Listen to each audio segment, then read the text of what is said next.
Mesdames et messieurs, bonjour et merci de nous suivre sur CNews et sur CNews TV. Nous avons l'honneur de recevoir aujourd'hui Mamadou Ndoye. Mamadou Ndoye qui est l'ancien secrétaire général de la Ligue démocratique LD, qui fut également un ancien membre de la coalition Benno Bokk Yakaar, qui l'a quitté peu avant les législatives de 2017. Mamadou Ndoye, bonjour et bienvenue à CNews. Bonjour à vous et à tous vos auditeurs. Merci. Mamadou Ndoye, on est en pleine campagne de collecte des parrainages en vue de la présidentielle de 2019. Aujourd'hui, que fait la LD Debout dans le cadre de cette activité politique-là? Est-ce que vous êtes partant pour la présidentielle de 2019? La LD Debout est engagée depuis longtemps dans les présidentielles, mais elle y est entrée par une initiative particulière qui a consisté à prendre contact avec toutes les forces patriotiques et avec tous les candidats patriotiques pour leur dire qu'il est absolument nécessaire de s'unir, de mutualiser les forces pour pouvoir se positionner pour les présidentielles en tant que candidat gagnant et non en tant que candidat symbolique. Et de ce point de vue, l'initiative a fait le tour de l'ensemble des candidats patriotiques pour leur dire qu'il faut se mettre en mutualisation. Et aujourd'hui, il faut dire malheureusement que, j'allais dire, les égos ont prévalu plutôt sur la volonté du dur. Ah oui, que s'est-il passé? On sait que vous avez désigné au sein de FIPO un candidat, c'est Boubacar Camara. Précisément parce que Boubacar Camara a été le seul candidat qui a eu de la suite dans les idées. C'est-à-dire c'est le seul candidat qui est resté en place et qui a dit qu'il était prêt, si la sélection amène un autre candidat, à soutenir ce candidat et à se mettre derrière lui. Et il a eu constamment cette position jusqu'au bout, alors que d'autres ont préféré privilégier leur candidature individuelle plutôt que d'être dans un mouvement collectif. Justement, Boubacar Camara, les gens disent qu'on ne le connaît pas. Est-ce que ça va être la recette gagnante pour vous? Comme je l'ai dit, il a été conséquent dans le processus que nous avons entamé. C'est-à-dire qu'il a été un candidat qui a accepté la logique dès le départ et qui s'en est tenu à cette logique. Les autres candidats soit sont venus et sont repartis, soit ont posé leur candidat et l'ont retiré après. Et donc, Boubacar Camara est resté en lice. Voilà. Alors, cela me laisse penser que vous n'êtes pas très optimiste par rapport à la présidentielle de 2019. Vous savez, la présidentielle de 2019, oui, il y a des certitudes et il y a des incertitudes. La certitude pour moi, c'est que si les gens travaillent bien, Macky Sall est battu. Ça, c'est la certitude. Les incertitudes, c'est qui va remplacer Macky Sall. Oui. Quand on regarde aujourd'hui le profil de tous les candidats en lice, en réalité, aucun candidat n'émerge de façon, disons, décisive. Et c'est pourquoi il y a là de l'incertitude. Ça, c'est de la franchise, Mamadou Ndoye. Alors, Macky Sall et son régime disent qu'ils vont même gagner dès le premier tour. Vous pensez que c'est possible? Moi, ce que je constate, et je l'ai dit et répété, c'est que la seule mesure dont nous disposons en matière électorale, c'est les dernières élections législatives, où ils ont regroupé l'ensemble de leurs forces, mis des sommes énormes pour arriver à 49%. Et s'ils font exactement la même chose, ça veut dire qu'ils vont aller au deuxième tour, et s'ils vont au deuxième tour, ils vont être battus. Le pouvoir? Bien sûr.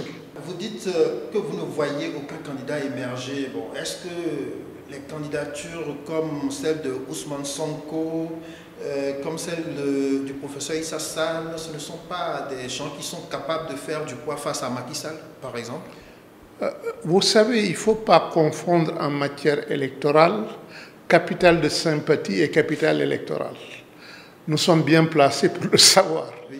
Parce que nous avons, dans le temps, bénéficié de beaucoup de capital de sympathie et ça ne s'est pas traduit en matière électorale. Et donc, je ne confonds pas les deux. Voilà, de plus en plus dans des pays africains, bon, les gens, quand on va aux élections, le régime ou alors le candidat sortant a tendance à dire qu'il va faire un coup KO. Est-ce que quelque part cela ne prépare pas à des manœuvres installées dans l'opinion qu'on va gagner, quelles que soient les conditions? Pour ne pas aller au deuxième tour, on risque de sortir par la porte. Ils sont en train de faire ça. C'est-à-dire en matière de manœuvre, ils ont commencé depuis longtemps à faire des manœuvres aussi bien sur les textes électoraux que sur les dispositifs électoraux pour essayer de gagner au premier tour. Mais la question électorale est une question beaucoup plus complexe au Sénégal que dans les autres pays africains. Parce que d'abord le Sénégal a commencé depuis longtemps à instituer la règle de l'alternance, ce que les autres pays africains n'ont pas fait. La deuxième chose, c'est que l'électorat sénégalais n'est pas aussi maîtrisable que les autres électorats africains. Et il l'a démontré à plusieurs reprises. Il l'a démontré face à Diouf en 2000, il l'a démontré face à Wade en 2012. Et aujourd'hui, Macky Sall est à peu près dans la même situation que ces régimes-là. J'ai dit qu'il avait 49% aux législatives et depuis les législatives jusqu'à maintenant, il ne peut pas gagner des points. Il en perd. Il en perd. Et les gens qui connaissent bien aujourd'hui les vrais sondages le situent autour de 30 et quelques pourcents. Alors, Mamadou Ndoye, je le disais en début de cet entretien, vous êtes un des artisans de l'alternance qui a amené Macky Sall au pouvoir en 2012 dans le cadre de la coalition Benno Bokk Yakaar. La coalition Benno Bokk Yakaar de 2012, elle n'est pas la même que celle qu'on a aujourd'hui en 2018, parce qu'il y a eu des scissions au sein de l'AFP, au sein du PS, même avec vous au sein de la LD. Donc, justement, quand le pouvoir dit qu'il va gagner même facilement, je suppose que ça vous surprend. Parce qu'il a perdu beaucoup, la coalition a beaucoup perdu. Énormément, énormément, et perdu même l'essentiel. Parce que si vous comparez par rapport à 2012, non seulement il a perdu en nombre, je veux dire l'AFP aujourd'hui, c'est le plus grand nombre qui est parti. Le PS, le grand nombre est parti ou est en train de partir. L'ALD, c'est exactement la même chose. Mais en plus de ça, il y a des gens qui avant étaient partis. Idrissa Seck était quand même membre de la coalition en 2012. Idrissa Seck est parti. Et d'autres sont partis, d'autres composantes importantes. Et par conséquent, Benno Bokk Yakaar s'est terriblement affaibli. Mais en plus de cela, c'est que ceux qui sont partis, ce sont les véritables militants, c'est-à-dire ceux qui font le combat. Et ceux qui sont restés, la plupart du temps, c'est plutôt ce que je peux appeler l'environnement parasitaire, qui en réalité ne se distingue pas par son engagement politique. Et c'est pourquoi Benno Bokk Yakaar s'est terriblement affaibli. Oui, Benno Bokk Yakaar s'est terriblement affaibli. Vous, de la LD, vous êtes parti peu avant la législative, mais après, vous avez été suspendu avec 19 de vos camarades du parti et vous avez un ministre, ou bien je ne sais pas, vous avez une ministre au gouvernement, c'est Mme Oudi Mbaye qui est en charge des investissements. Est-ce que aujourd'hui vous discutez avec elle, vous avez des échanges avec elle depuis que vous êtes parti? Écoutez, je crois que nous nous sommes séparés parce que nous n'avions plus les mêmes convictions. Et depuis, évidemment, c'est terminé. C'est terminé, ils ont pris leur chemin, nous avons pris notre chemin, et c'est pourquoi c'est ridicule même de parler de suspension. Parce que quand des gens ont quitté pour aller former une autre organisation qui travaille, vous dites que vous les suspendez, ça n'a aucun sens, c'est totalement ridicule. Qui a le gros lot aujourd'hui? Qui a le poids? Est-ce que c'est LD authentique ou bien c'est L2 debout? Qui a le noyau du parti? Moi, je ne me mettrai pas dans ça, vous savez pourquoi? Parce que de tous les côtés, on vous dira qu'on a la majorité. Mais la vérité, c'est quoi? C'est qu'en tout cas, les gens qui croient en l'identité de la LD, des gens qui croient au mouvement de progrès, de justice sociale et de solidarité sont avec la LD debout. C'est ce que je peux dire. Alors, Mamadou Ndoye, Je rappelle, vous êtes ancien secrétaire général de la Ligue démocratique LD et ancien membre du Benno Bokk Yakaar au début de l'alternance qui a vu Macky Sall prendre les rênes du pouvoir. Et depuis lors, bon, vous n'aviez plus les mêmes positions avec vos camarades de la LD. Eux sont restés avec la coalition Benno Bokk Yakaar. Et vous avez surpris un peu les Sénégalais en 2017 sur une radio en affirmant, n'est-ce pas, que le président Macky Sall vous avait proposé d'être ministre conseiller ou alors de vous donner 4 millions de francs CFA comme il fait pour d'autres partis. Vous preniez cet argent, mais vous le mettiez directement dans le compte, sur le compte du parti. Alors, depuis que vous avez fait cette révélation qui a surpris les Sénégalais, est-ce que l'argent continue à tomber pour votre parti, les 4 millions là? Est-ce que le président continue de verser? Ça, je ne sais pas, je ne peux pas le savoir. Ça, vous le demandez aux dirigeants actuels de la LD qui pourront vous dire ça. Mais moi, je n'en sais rien. Ouais. Pourquoi alors vous aviez fait cette révélation-là alors que bon, pendant écoutez, je n'ai pas fait de révélation encore une fois. C'est une presse qui a dit qu'on recevait 48 millions par an. Et le journaliste qui m'interrogeait m'a demandé de m'expliquer sur ça. Et je me suis expliqué sur ça. Et les gens ont considéré que j'ai fait des révélations, mais c'est totalement faux. C'était une rectification. Oui, je n'ai pas fait de révélation. Aujourd'hui, je constate quelque chose au Sénégal, en Côte d'Ivoire, au Togo, c'est que les responsables, les chefs de parti, quand ils constatent qu'ils ne peuvent plus accéder à la magistrature suprême, ils ont du mal à laisser quelqu'un au sein de leur parti émerger. Je peux en parler, je peux prendre le cas de Moustapha Niasse, de Tanor Dieng. Au Togo, on peut parler de Gilles Christ Olympio, en Côte d'Ivoire du PDCI, ben, je ne sais pas. Est-ce qu'il y a vraiment une démocratie interne dans les partis politiques? Chez nous, c'est clair, au niveau de la LD. Abdoulaye Bathily est parti et j'ai pris le parti et moi je suis parti, c'est Souleymane Gueye Cissé qui dirige la LD Debout. Donc dans notre parti, cette question ne se pose pas. Par contre, on observe évidemment dans certains partis qui ne sont pas comme les nôtres, il faut le reconnaître. Parce qu'il y a des partis qui pratiquement appartiennent à des individus, qui les ont créés, qui les financent, qui font tout.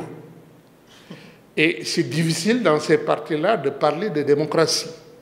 Il y a d'autres partis où c'est un collectif qui a mis en place le parti, qui a développé le parti et qui a institué des règles démocratiques et ça fonctionne. Mais lorsqu'un individu crée un parti politique, finance ce parti politique, décide de tout dans ce parti politique, et au Sénégal, il y en a beaucoup. Est-ce qu'on peut dire que c'est le cas du PDS avec et il n'y a pas de doute que c'est le cas du PDS. Avec Ouad qui veut tout pour son fils et rien pour les autres. Il n'y a pas de doute que ce que je décris, c'est le cas du PDS. Effectivement, ça a été le parti de Ouad, c'est tout. Voilà. Donc vous comprenez cette obstination à vouloir mettre Karim devant? Mais parce qu'il estime que c'est son parti, c'est à lui, c'est sa propriété. Et puisque c'est sa propriété, évidemment, c'est son fils qui doit lui succéder. Il en dispose comme il le veut. Ah, ben voilà. Alors, la LD, quel est l'avenir de la LD aujourd'hui? Et c'est à quand le printemps des partis de gauche au Sénégal? Vous savez, d'abord, chaque génération joue son rôle. Nous nous sommes battus essentiellement pour dépasser le parti unique et instituer un minimum de démocratie au Sénégal. Et aujourd'hui, les jeunes qui nous ont succédé ont justement la responsabilité d'aller plus loin que nous. Et aller plus loin que nous, c'est se poser en parti de pouvoir. Et j'espère que la LD Debout va réussir ce chemin qui n'est pas un chemin facile au Sénégal. Et le printemps de la gauche au Sénégal, quand est-ce que vous dirigerez ce pays? Vous savez, ce qui a été différent par rapport à d'autres pays, il y a d'autres pays où les forces de gauche sont arrivées facilement au pouvoir. C'est le cas au Mali, où c'est arrivé notamment à Alpha Oumar Konaré. Ça a été le cas au Burkina. Ça a été le cas aussi au Niger, avec le PNDS actuel. Le problème au Sénégal, c'est que nous n'avons pas connu l'instabilité de l'État avec des coups d'État successifs qui ont permis justement à ces forces de pouvoir se positionner avec le discrédit de toutes les forces qui ont été mises en marche par les coups d'État. Nous, au contraire, on s'est confrontés à des forces stables qui sont restées là et qui ont gardé le pouvoir. C'est ça la différence entre la situation sénégalaise et la situation de ces pays. Et tant qu'on ne l'analyse pas en profondeur, on ne peut pas comprendre ce qui se passe au Sénégal. Aujourd'hui, au Sénégal, comme dans d'autres pays d'Afrique toujours, quand on va aux élections, bon, les gens se résignent à voter contre quelqu'un toujours. On a du mal à avoir un leader qui a une vision pour le pays. Ouais, on essaie de bouter dehors celui qui est là pour mettre quelqu'un d'autre parce que lui, on ne le veut plus. Et quand l'autre va s'installer, bon, au bout de quelques années, on est fatigué, on a le sentiment qu'on s'est fait avoir. On va chercher quelqu'un qui, non pas a les capacités de diriger le pays, mais qui peut battre celui qui est en place. Est-ce que ce n'est pas une des causes du retard de notre continent? Je ne peux pas parler pour les autres pays. Je peux parler pour le cas sénégalais que je connais bien. Et dans le cas sénégalais, ce qui explique ce qu'on appelle le dégagisme et qui se répète, qui s'est fait en 2000, qui s'est fait en 2012, ce qui explique cela, c'est que les pouvoirs en place font tout pour étouffer le leadership de l'opposition. Et c'est à quoi on assiste aujourd'hui. Macky Sall, toute tête qui essaie d'émerger, il tape là-dessus.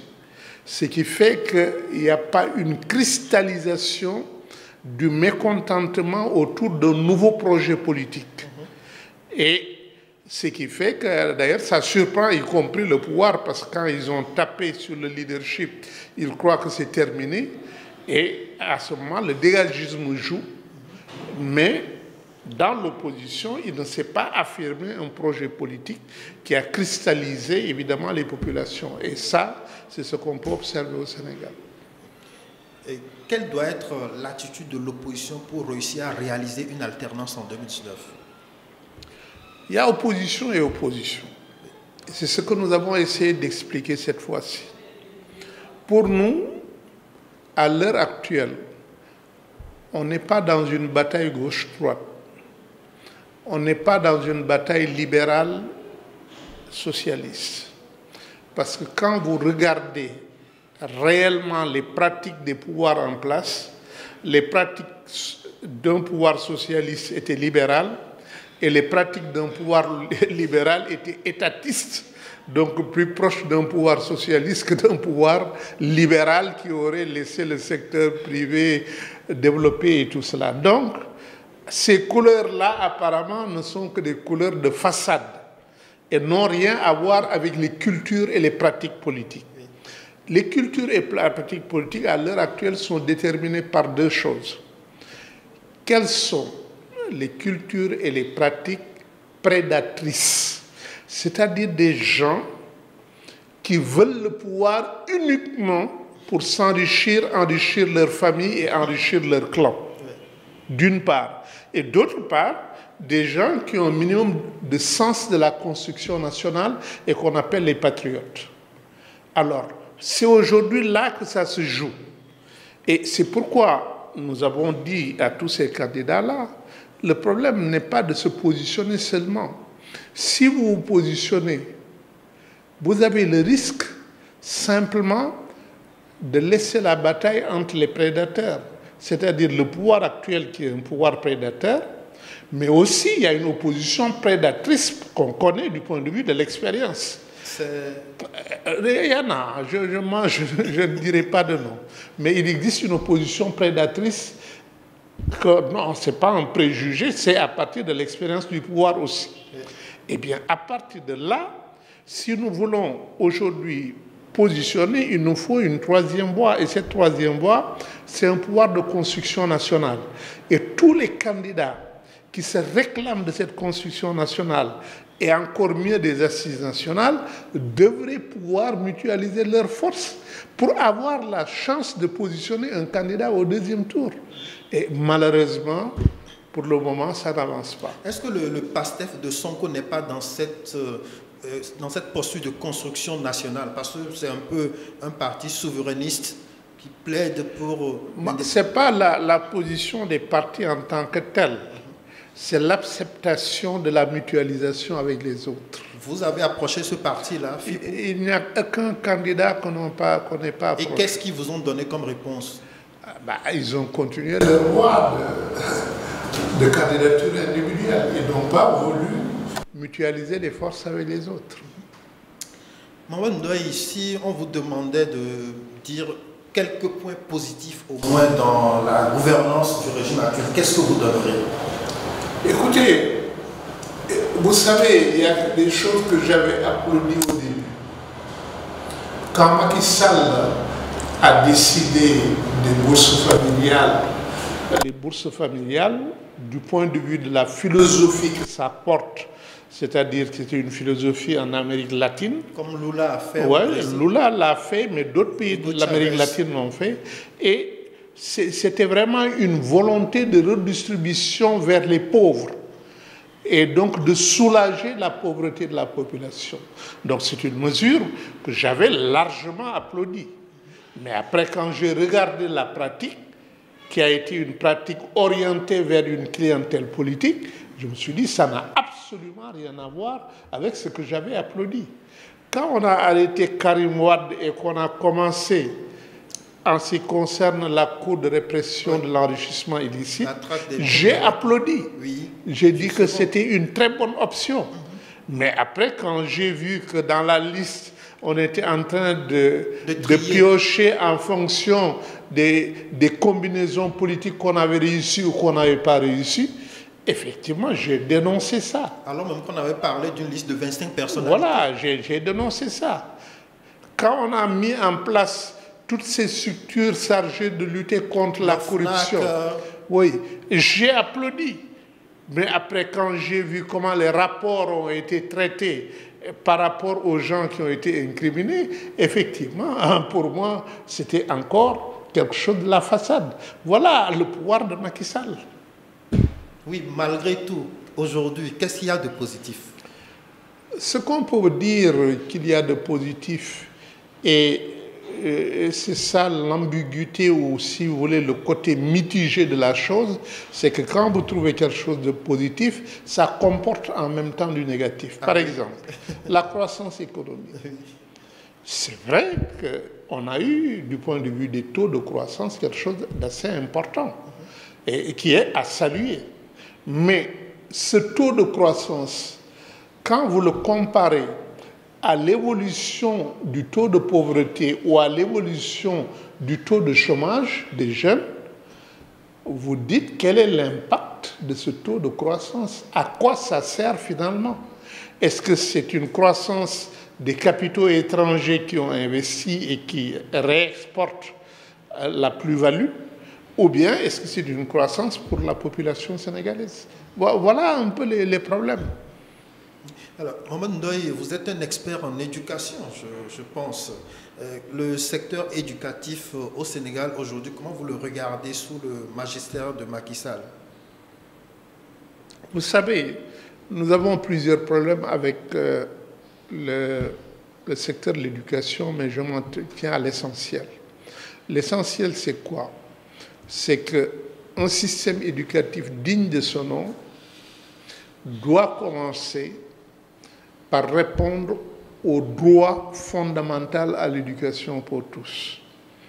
Aujourd'hui, 46% de la population scolarisable du Sénégal n'est pas à l'école. Aujourd'hui, 1 500 000 enfants et jeunes sont exclus de la scolarité. Aujourd'hui, 56% de la population sénégalaise est analphabète. Ça veut dire que ce système est un problème. Premier point. Deuxième point. Vous prenez la question de la qualité de l'éducation qui est dispensée. Cette qualité est catastrophique. Elle est catastrophique au vu des évaluations des apprentissages, mais elle est catastrophique même au regard des examens classiques scolaires. Quand vous verrez ces résultats, globalement, si je peux me permettre, c'est la moitié des apprenants qui réussissent, l'autre moitié qui échouent. Un système comme ça est un très mauvais système parce qu'une usine de production qui aurait produit et la moitié de ces produits s'est jetée à l'eau et l'autre moitié est seule utilisable, cette usine aurait fermé depuis très longtemps. Et on sait quelles sont les raisons pour lesquelles on en est arrivé à ça. Et voilà donc deux choses, qualité de l'éducation et exercice du droit à l'éducation pour les citoyens, où l'éducation ne répond pas. Les chiffres que vous venez de donner, ce sont des chiffres officiels. C'est plus qu'officiel. Voilà, on va terminer l'entretien avec un autre secteur qui fait débat dans le pays, c'est le secteur de la justice. C'est quoi la justice sénégalaise sous le régime de Macky Sall? Vous savez, nous avons deux problèmes essentiels. Le premier problème, c'est l'indépendance de la justice. Et cette indépendance, elle doit être réglée d'abord au plan institutionnel. Si le président de la République, le ministre de la Justice sont dans le Conseil constitutionnel et règlent la carrière des magistrats, il n'est pas possible que cette justice soit indépendante de l'exécutif. Or, le premier principe d'un État de droit, c'est cette séparation institutionnelle des pouvoirs. Cette séparation n'existe pas au Sénégal. Mais l'indépendance ne s'arrête pas à ça. C'est que le pouvoir présidentiel investit la haute magistrature et lui accorde des privilèges indus qui font que ces gens-là ne peuvent bouger sur rien. Tout ce que l'exécutif leur demande, ils l'exécutent. Parce qu'ils sont dans des positions de privilèges indus créés par le pouvoir présidentiel. Le pouvoir précédent? Présidentiel. Oui. C'est le président lui-même qui fait ça. Ce n'est pas un autre. Donc, ces deux choses font que la justice n'est pas indépendante. Mais la troisième chose, elle est importante, c'est le niveau de corruption au niveau de la justice. Il y a un niveau de corruption tel que, aujourd'hui, il n'y a pas de crédibilité, pas de confiance accordée par la population à la justice. Et ça, c'est encore plus grave, quand la population n'a plus confiance en la justice, parce qu'elle sait qu'elle est corrompue. Elle est quotidiennement corrompue, on achète des procès, il y a des entremetteurs, il y a toute une faune autour de la justice. Des entremetteurs? Oui, oui, bien sûr, il y a des entremetteurs. Et donc, c'est pourquoi, aujourd'hui, la justice a besoin d'une réforme non seulement institutionnelle, mais aussi d'une réforme, j'allais dire même d'une révolution des cultures et des pratiques. Et c'est pourquoi je disais tout dernièrement que l'Union des magistrats a une tâche essentielle. Elle se bat actuellement pour l'indépendance. Et on doit soutenir cette bataille. La société civile, les partis démocratiques doivent soutenir cette bataille-là. Mais ils ont une autre bataille qui, celle-là, est interne, qui est la déontologie professionnelle. Parce que chaque association professionnelle, si elle veut garder l'image de la profession, doit se battre pour la déontologie professionnelle en son sein. Et ça aussi, c'est une autre bataille qu'ils doivent mener. Mamadou Ndoye, CNews vous remercie d'être venu répondre à cette question. Je rappelle que vous êtes l'ancien secrétaire général de la Ligue démocratique, un parti de gauche, mais que vous avez quitté, vous avez eu quelques différends de vues avec vos frères de parti, que vous êtes sortis. Maintenant, vous êtes... Pas de différends de vues, des contradictions majeures. Aujourd'hui, vous êtes dans la L2 debout avec des jeunes qui ont créé, n'est-ce pas, ce mouvement-là. Nous vous remercions. Je ne sais pas si vous avez un dernier mot À l'endroit des Sénégalais? Mais les remercier de l'écoute et leur dire qu'aujourd'hui, la question n'est plus de défendre tel parti ou tel parti, de se battre pour tel candidat ou tel autre candidat, c'est de se poser la question, quel est le sens de mon vote? Et le sens de mon vote, c'est de confier mon pays, c'est de confier mon argent, c'est de confier mon pouvoir à un homme ou à une femme capable de pouvoir remplir le mandat que je lui ai confié. Et le mandat que je lui ai confié, c'est des écoles, c'est des dispensaires, c'est des hôpitaux, c'est des routes, c'est du travail pour les jeunes. C'est cela qui fait avancer un pays. Mamadou Ndoye, merci. Merci.